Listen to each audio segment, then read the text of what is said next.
अब इस पे भी बात हो रही है कि एक बंदा अगर ओल्ड एज पे पहुंच गया है तो उसके पास ये चॉइस होनी चाहिए अपने आप को मार ले। इस्लाम ने कभी इंडिविजुअलिज्म को प्रमोट नहीं किया। आप सारी चीज़ें निकाल के देखें, अगर इंडिविजुअलिज्म ही का इतना तसव्वुर होता तो इस्लाम ने सूद को हलाल किया होता। जापान के अंदर ओल्ड एज में हफ्ता हफ्ता पड़े रहना बहुत ही कॉमन बात है।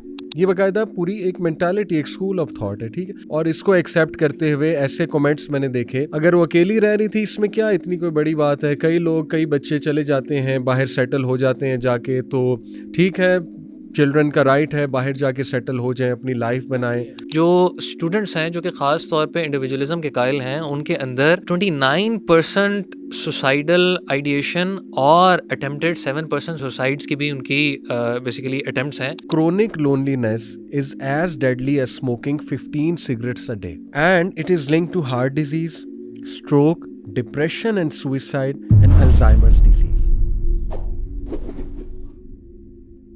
ओके ब्रदर्स, मेरे सामने एक आर्टिकल है द न्यूज़ इंटरनेशनल का, hidden epidemic, loneliness killing nearly 100 people every hour globally, और ये WHO की रिपोर्ट है। बल्कि आगे जाकर हम इसमें देखते हैं कि world wide 1 in 6 people worldwide suffer from loneliness, a hidden epidemic that is now linked to more than 8,71,000 deaths annually, or nearly 100 every hour. हर घंटे 100 लोग ग्लोबली लोनलीनेस की वजह से मर रहे हैं।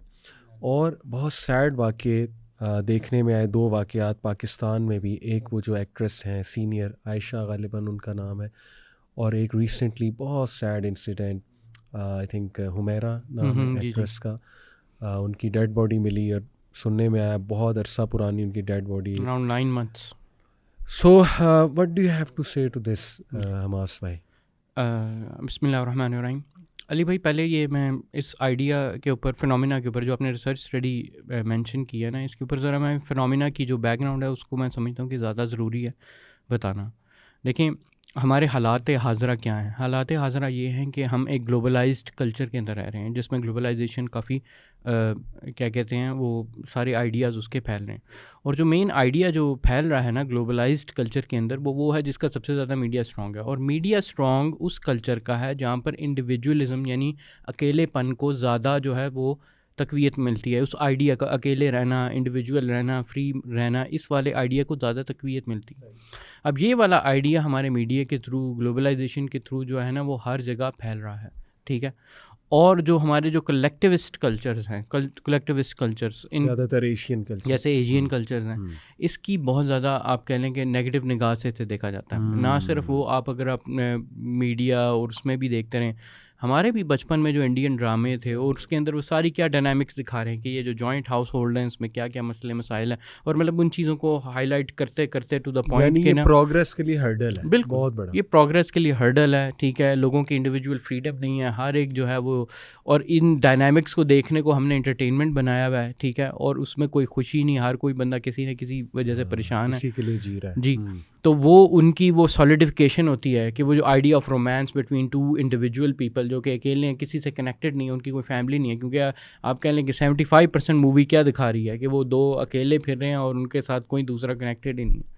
तो ये एक जो डायनामिक है ना, इसकी वजह से जो आइडिया ऑफ, आप कह लें कि अकेला रहना, इंडिविजुअलिज्म बहुत बढ़, और इस वजह से आप कह लें कि जो हमारा जो connection with our legacy, parents, सारा कुछ जो है ना, वो आहिस्ता आहिस्ता कटता चला जा रहा है हमारे पेरेंट्स के साथ, हमारे इन चीज़ों के साथ। इवन देखें, जापान टॉप पे है लिस्ट में, ये जो कि लोनली डेथ्स के मामले में जापान के अंदर ओल्ड एज में हफ्ता हफ्ता पड़े रहना बहुत ही कॉमन बात है। और वो कई दफ़ा वो नहीं मिलते, और ये इनके ऊपर पूरी डॉक्यूमेंट्री है इस चीज़ के ऊपर। इसीलिए जो अब ये भी एक, हालांकि सॉरी मैं बात कर रहा हूँ, जापान हालांकि was well known for its cultural heritage, जिसमें एक बुजुर्ग और बड़े और छोटे की रिस्पेक्ट, और उनके यहाँ बहुत सामुराई कल्चर और इनका बड़ा रिच कल्चर रहा है, बहुत रिच कल्चर रहा है इस चीज़ में कि ओल्डर्स की रिस्पेक्ट और ये उसके साथ और उनकी केयर। लेकिन ये सारा जो है ना एक डाउन हिल की तरफ जा रहा है। हाँ, इसीलिए अब इस पे भी बात हो रही है कि एक बंदा अगर ओल्ड एज पे पहुंच गया है तो उसके पास ये चॉइस होनी चाहिए अपने आप को मार ले। बिल्कुल यहाँ तक बात है। ऐसे ही, बिल्कुल ऐसे जी, ही जी, है। जी। और वो कहते हैं कि भाई क्यों वो सफ़र करे, वो एक सफ़र कर रहा है तो उसको क्यों इलोंगेट करे, उनको चॉइस दे दी जाए, जिसे कहते हैं ना असिस्टेड सुसाइड या यूथनेजिया। ऐसे ही है, ऐसे ही है। अली भाई, इन्होंने बात की कि फैमिली एक कलेक्टिविस्ट कल्चर में फैमिली एक बर्डन की तरह पेश, सॉरी, फैमिली जो है वो बहुत स्ट्रॉन्ग होती है, लेकिन जो इंडिविजुअलिस्टिक कल्चर है वो इस बात को क्रिटिसाइज़ करते हैं कि नहीं, फैमिली जो है वो एक हर्डल है प्रोग्रेस की तरफ। बट मैं चाहूँगा आप ये बताइए कि डोंट यू थिंक, और मैं भी इस पे बात करूँगा कि समटाइम्स येस जॉइंट फैमिली के प्रॉब्लम्स होते हैं, बट दैट डजंट मीन कि आप टोटली उस आइडिया को ही किल कर दें और आप हाइपर इंडिविजुअलिज्म की तरफ जो है वो चले जाएं। अली भी इसमें ना, जब हम बात करते हैं, स्पेशली अगर हम पाकिस्तानी कॉन्टेक्स्ट के ऊपर भी बात करें, तो हमें ना दो एक्सट्रीम्स को देखना चाहिए। एक एक्सट्रीम जिसकी हम अभी बात कर रहे हैं कि जो कि इंडिविजुअलिज्म की तरफ लेके जा रही है, एक तो वो एक्सट्रीम है जो कि वेस्टर्न कल्चर्स के अंदर तो अब काफ़ी प्रेवलेंट हो चुकी हुई है, और अब हमारे कल्चर्स के अंदर भी वो काफ़ी ज़्यादा पर्कुलेट करती जा रही है। लेकिन अगर आप एक दूसरा एक्सट्रीम वर्जन भी देखें, वो मेरे ख्याल से हमारे इंडियन सब कॉन्टिनेंट की तरफ से आता है कि इंडियन एक कल्चर हमारी तरफ आया, जिससे ना एक और एक्सट्रीम हमारी आप समझ लें कि कंडीशन पैदा होती है। अब ये जो सारी इंडिविजुअलिज्म की तरफ चीज़ें जा भी रही हैं, ये इनका एक तरह रिएक्शन भी बनती हैं। यानी एक सेंसिटिव बात है, समझदारी से इनको समझना ज़रूरी है। एक केस आप वो बता रहे हैं कि बच्चा बड़ा हुआ और बच्चा बड़ा होते सार ही उसने सेपरेशन ली पेरेंट्स से और वो अलग हो गया, और लाइफ में फिर ये पॉइंट आ जाए कि दोनों का, क्योंकि ये 2 वे स्ट्रीट है, 1 वे स्ट्रीट नहीं है, दोनों का एक दूसरे से राब्ता ही ख़त्म हो जाए। ये एक वन एक्सट्रीम है। यस, यस, और यहाँ पे मैं 2 वे बोल रहा हूँ, ये बोलना बहुत ज़रूरी है, क्योंकि अल्लाह ताला ने हम सब से एज एन इंडिविजुअल क्वेश्चन करना है। हम ये नहीं कह सकते कि अगला नहीं करता तो मैं भी नहीं करूँगा। सो ये एक वन केस है। सेकंड केस हमारे पास एक्सट्रीम ये है कि हम जब इंडियन कल्चर के साथ जॉइंट फैमिली सिस्टम की बात करते हैं, तो जॉइंट फैमिली सिस्टम के अंदर भी कुछ इस तरह के कल्चर्स प्रिडोमिनेंट हो जाते हैं, जिसके अंदर फॉर एग्जांपल जब बच्चे बड़े होते हैं और उनकी इंडिविजुअल लाइव्स आती हैं, यानी उनकी मैरिजेस होती हैं, तो उसके अंदर इस हद तक इन्वॉल्वमेंट बढ़ जाती है कि जो उस कपल के लिए या उस नई फैमिली के लिए टॉक्सिक होने लग जाती है। तो मेरे ख्याल से ये दोनों जो एक्सट्रीम्स हैं ना, हमें इन दोनों को आइडेंटिफाई और एक्नॉलेज करना बड़ा ज़रूरी है, ना कि हम उस एक्सट्रीम पे चले जाएं कि बच्चे माँ बाप से अलग हैं और दोनों तरफ से कम्युनिकेशन ही बिल्कुल ख़त्म हो गया है, और ना ही हम दूसरे एक्सट्रीम वर्जन की तरफ चले जाएं जिसमें हम कहें कि यार बेटा, अगर तुमने अब घर से बाहर कदम भी रखना है ना, तो हमें एक तरह कॉन्फिडेंस में लेके करना है, जिससे अगले को फिर फील होने लग जाए कि हम एक ऐसे इन्वायरमेंट में रह रहे हैं जो कि बहुत ज़्यादा टॉक्सिक है। तो मेरे ख्याल से ये दो एक एक्सट्रीम्स हैं जिनको बैलेंस करना हमारे लिए बड़ा ज़रूरी है।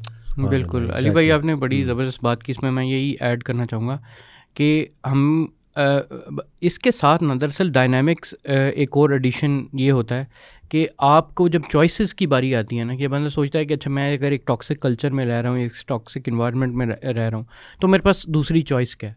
तो वो जो दूसरी चॉइस की जो आइडिया है ना, वो आता बहुत इजीली मीडिया से है, और वो अमूमन क्या होता है, वो एक बहुत एक एक्सट्रीम इंटरवेंशंस होती हैं। ठीक है, उन्होंने कहा कि जैसे ये पूरा एक इंस्टीट्यूशनलाइज किया जा सकता है ओल्ड पेरेंट्स को, उनको एक अलहदा सेपरेशन अकोमोडेशन दी जा सकती है, या ख़ुद जो है वो क्या अलहदा हुआ जा सकता है। वो एक दरमियानी जो राय है जिसके अंदर आपने ये डिस्टेंसेस कायम करना, ये वाली दरअसल इसकी एग्जांपल्स भी कम है हमारे पास या तो आर या पार की एग्जांपल्स बहुत ज़्यादा आती हैं।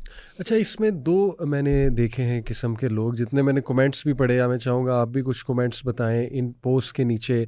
जैसे स्पेशली जो सीनियर एक्ट्रेस फौत हो गई, उनके भी मैंने उस न्यूज़ के नीचे कुछ कमेंट्स पढ़े लोगों के। अच्छा, मुझे दो तरह की जहनीत के लोग जो है वो दिखे। एक वो जहनीत पाई जाती है, अभी हम सिर्फ पेरेंट्स की बात कर रहे हैं, कि जो इस बात के 100% कायल हैं, कन्विंस्ड हो चुके हैं कि जो वेस्टर्न मॉडल है इंडिविजुअलिज्म, जो एक इंडिविजुअलिस्टिक सोसाइटी है, उसमें बड़ा कॉमन है। मैं भी यूके गया तो मेरे ब्रदर इन लॉ जिस स्ट्रीट में रह रहे हैं, उनके साथ वाले घर में जो है वो 80+ एक बूढ़ी औरत रह रही थी। तो ब्रदर इन लॉ ने भी मुझे बताया, मैंने भी थोड़ा क्यूरियोसिटी शो की, ये अकेली रहती है। तो उसने कहा ये तो बड़ा कॉमन है, यहाँ पे कुत्ता रखा हुआ है, जाहिर है। तो मैंने कहा कि इनके खामद, उसकी डेथ हो गई थी कुछ अर्सा पहले। तो मैंने कहा व्हाट अबाउट इनके जो बच्चे हैं। तो उसने मुझे बताया मेरे ब्रदर इन लॉ ने कि वो महीने बाद इनकी बेटी आती हैं, वो एक राउंड लगा जाती हैं, फिर इसी तरह बेटा 2-3 महीने के बाद आता है। तो ये एक तो देखिए वो लोग हैं जो हमारे इवन हमारे ही लोग, पाकिस्तानी लोग, हमारे ही मुसलमान लोग और ग्लोबली भी, जो इस बात के 100% कायल हैं कि ये मॉडल ठीक है।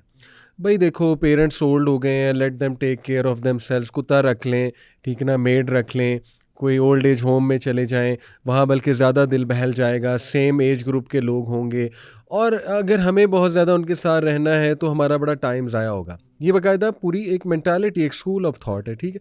तो वो ये कहते हैं कि ये चीज़ ठीक है, और इसको एक्सेप्ट करते हुए ऐसे कमेंट्स मैंने देखे, आप भी बताइएगा कि देखिए हाँ, अगर वो अकेली रह रही थी इसमें क्या इतनी कोई बड़ी बात है, कई लोग, कई बच्चे चले जाते हैं बाहर, सेटल हो जाते हैं जाके, तो ठीक है, चिल्ड्रन का राइट है बाहर जाके सेटल हो जाएं, अपनी लाइफ ऐसे ही बनाएं। है ये। तो बल्कि आप बताइए कुछ अली भाई, ये comments जो हैं। कमेंट जो था इस तरह का, it's understandable that the children are settled abroad, we are nobody to जज. Since I have seen many parents, they don't want to leave the country house or to move abroad with kids. However, the question is that nobody was bothered for 7 days. They were not in contact with her. That's negligence. ठीक है. ये चीज़ अब ये बिल्कुल, वाली part कि ये यहाँ पे ये बात है कि इट्स ओके, कोई ऐसा मसला नहीं है। हाँ, ये बात मायूब है कि इतना अरसा बात नहीं की, इन कांटेक्ट रहना चाहिए।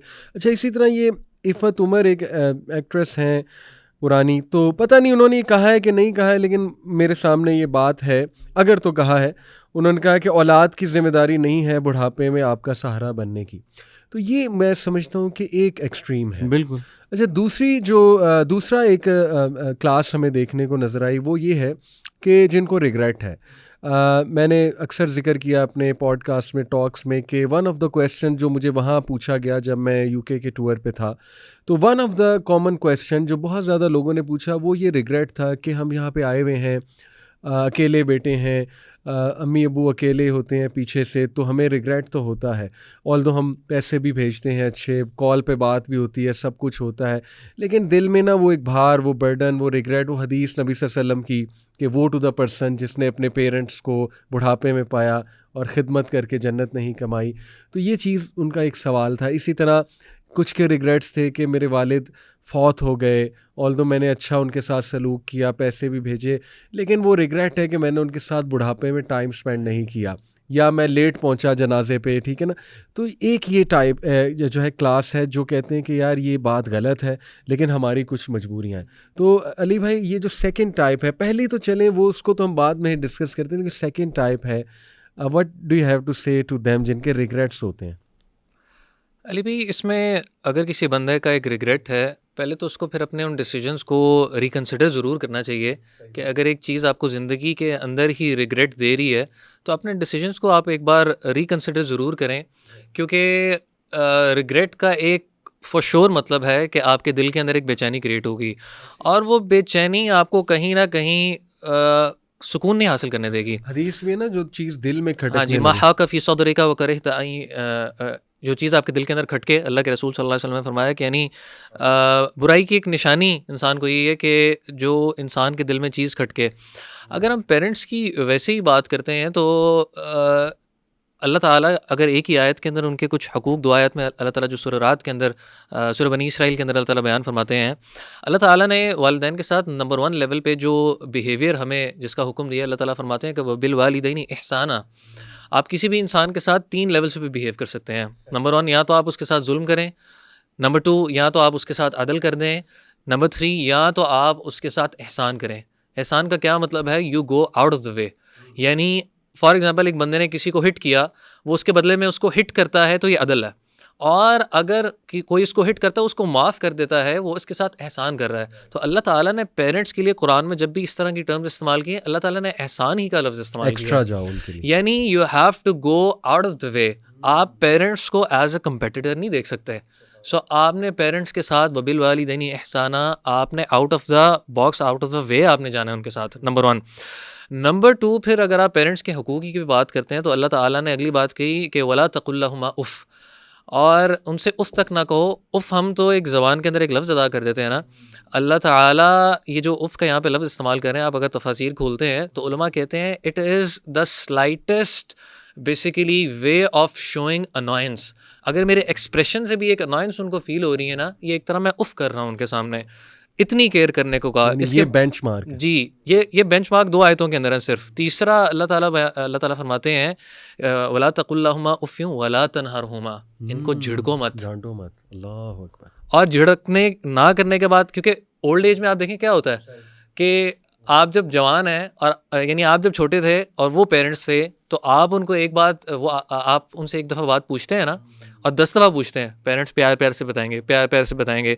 यही जब ये वालिदैन बूढ़े हो जाएंगे और एक चीज़ 10 दफ़ा कहेंगे तो बच्चा चिढ़ने लग जाएगा। तो अल्लाह ने कहा वला तनहरहुमा, इनको झिड़कना मत, डांटना मत। डेली हमें पढ़ना चाहिए। और फिर आगे अल्लाह ताला फरमाते हैं, बात ख़त्म नहीं हुई, वक़ुल लहुमा क़ौलन करीमा, इनसे बात ऐसी करो जो कि करीम, इज़्ज़त वाली हो, ठीक है, जनरस बात, करीम, इस ऑनरेबल तरीके के साथ बात करो।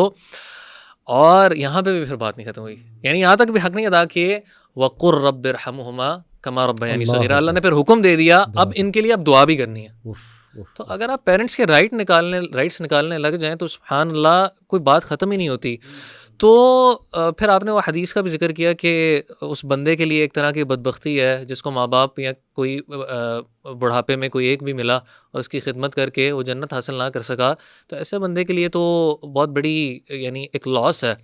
तो मेरे ख्याल से वो एक जो मेंटालिटी है ना कि मैंने, जिसका ताल्लुक़ इंडिविजुअलिज़म ही के साथ है कि मैंने प्रोग्रेस करना है, और शायद ये पेरेंट्स, क्योंकि मेरे पास टाइम नहीं है, फ़लाँ चीज़ें हैं जिसकी वजह से मेरे उस प्रोग्रेस में शायद हिंड्रेंस बन जाएंगी। इस्लाम ने कभी इंडिविजुअलिज़म को प्रमोट नहीं किया।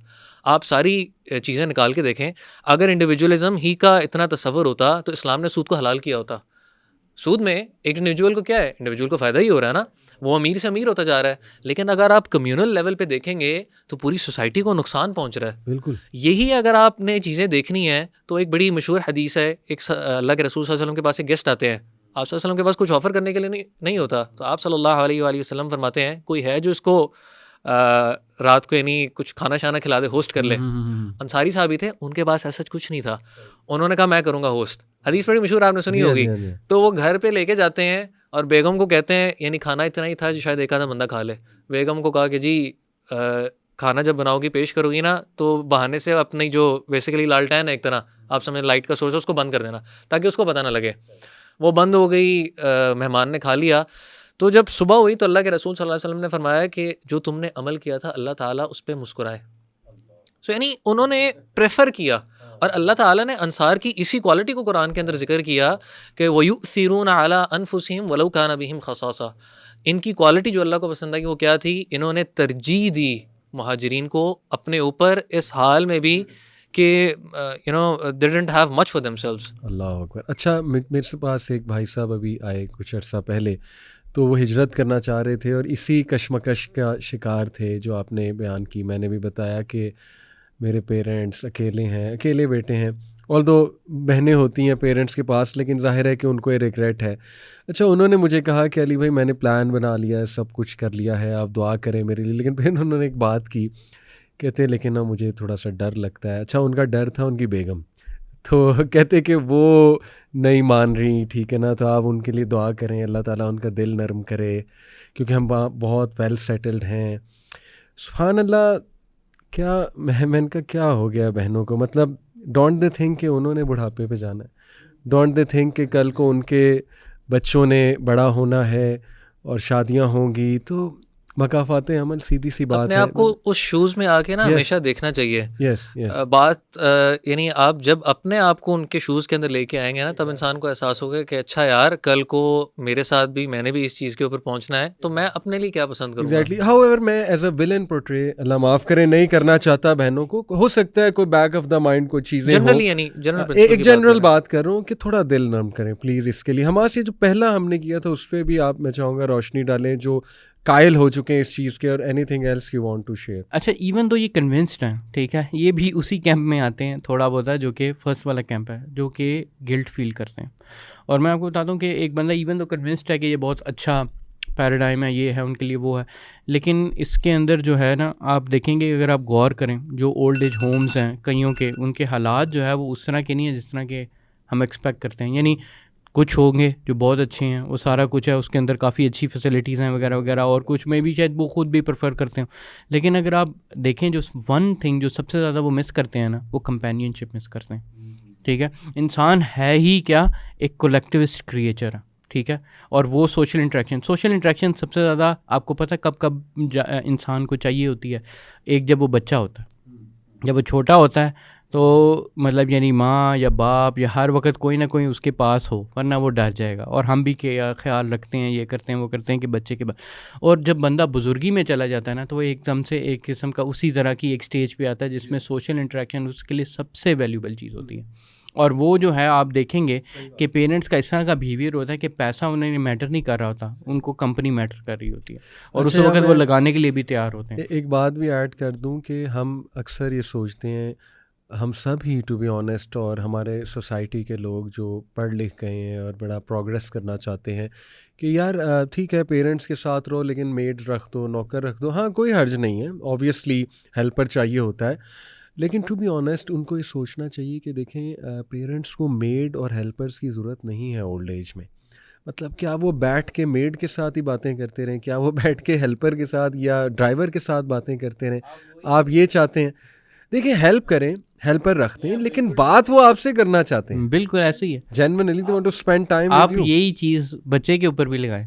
क्या बच्चा भी चाहता है, बच्चे को सबसे ज़्यादा किसके साथ अफेक्शन होती है, वो माँ की अटेंशन चाह रहा होता है या वो मेड की अटेंशन चाह रहा होता है? ऐसे ही है। और ये सेम डायनामिक जो है ये दोनों इंसान की उसमें नेचर में जॉब इज डन, हमने हेल्पर रख दिया, हमने उनकी जो है ना वो इंतजामात कर दिए, ड्राइवर रख दिया है, तो बस माई जॉब। आप उस इंसान की एसेंशियल नेचर के अगेंस्ट एक्ट कर रहे हैं, तो आप किस तरह एक्सपेक्ट करते हैं कि ये चीज़ जो है ये कोई बेनिफिट में जाएगी? दूसरा मैं बताऊँ, जो आप बता रहे थे कि कुछ को गिल्ट फील हो रहा था, ठीक है, कि यार पेरेंट्स को मैं छोड़ के गया हूँ, वो गिल्ट क्या मतलब वो ख़त्म हो जाएगा? वो क्या चाह रहे होते हैं कि मुझे ये वाली फीलिंग ना आए। कई दफ़ा छोड़ के चुके होते हैं, सारा कुछ कर भी रहा होता है, और बस वो इस कोशिश में होते हैं कि जो भी फीलिंग रह गई है ना वो ज़रा ख़त्म हो जाए। और व्हेन ये कौन सा ऐसा पार्ट आ जाता है अपनी लाइफ में कि आप एक बिल्कुल ही कम्प्लीटली इंडिपेंडेंट किस्म के इंसान हो। दूसरा, अगर आप ना शादी के डायनामिक्स को भी अगर आप गौर करें, देखें जो बंदा एक लड़की को, यानी हमारे कलेक्टिविस्ट कल्चर में जो घर लेके आता है, ठीक है, तो उसके भी जो चलो पेरेंट्स ने इन्वेस्ट किया होता है, क्या उसका वो बंगला होता है अकेले का, उस लड़के का बंगला होता है क्या, वो अकेले बलबूते पे उसने सारा किया होता है? और क्या लड़की ये भी देखे कि वो जहाँ तक पली बढ़ी है वो किसने किया? वो भी पेरेंट्स ने किया। माँ बाप को निकाल तो नहीं सकते, यानी वो नहीं, माँ बाप ने वहाँ तक लेके उसे आए हैं, वही माँ बाप जो इसको भी लेके आए हैं, और दोनों का जो है एक डेट बनता है। नहीं, या तो आप इंडिविजुअलिस्टिक कल्चर से आ रहे हो, फिर आप धड़ल्ले से इंडिविजुअलिस्टिक डिमांड्स भी करो। आप कोलेक्टिविस्ट कल्चर से रहे हैं, आपको भी माँ बाप ने पढ़ाया है, लड़के को भी माँ बाप ने 18 साल के बाद ये नहीं कहा कि निकल जाओ यहाँ से, अब अपना करो, फिर तो समझ आती है शायद इंडिविजुअलिस्टिक माइंडसेट की। लेकिन लड़के को 30 साल तक 28 साल तक बाप लेकर चला है, माँ लेकर चली है, उसके बाद जैसे ही आप आओ, आप कहो जी कि बस अब अलग हो जाओ। वो छोड़ें अली भाई, इस लेवल ऑफ और कुछ लोग ना अपने आप को जस्टिफाई करने के लिए किस लेंथ तक जाते हैं। अब ये सुने, ये यहाँ के एक कमेंट है, मैं वैसे ही आपको बता देता हूँ। एक कमेंट ये है, वो कह रहा है कि डिड दे मतलब यानी took our consent before birthing us. उन्होंने हमारी इजाज़त ली थी हमें बर्थ करने की। अब अगर हमारी इजाज़त नहीं थी इस पूरे हमारे यानी आने में, तो फिर हमारे ऊपर क्या ऑब्लिगेशन डाल रहे हैं? आपने तो अपनी सेल्फिश रीज़न की वजह से मुझे इस दुनिया में लेके आए हो, ठीक है। तो मैंने कहा चूँकि आप अपनी सेल्फिश रीज़न की वजह से मैं दुनिया में, आपको बच्चे चाहिए थे ना, तो मैंने तो आपसे नहीं कहा था, तो आप मेरे ऊपर क्यों ऑब्लिगेशन डाल रहे हो? खुद भी तो सेल्फिश रीजन की ही वजह से बच्चे बेसिकली प्रोड्यूस करेंगे ना। हाँ, अगर आपने इस चीज़ के ऊपर आके सोचना है। बिल्कुल। और बड़ी वैसे अजीब सी बात है, आप यहाँ तो वो तरीका बता दें जिस तरीके से आपसे इजाज़त लेनी है, या इसका कोई तरीका है तो बता दें। अब ये जो आप देखें ना, ये माइंडसेट क्या है, कंसेंट एक तो सबसे बड़ा मोरल एंकर है, और अगर वो जी इजाज़त लिए बगैर अगर आपने कर दी है, तो आपका क्या राइट है जी मेरे ऊपर ये कहना कि जी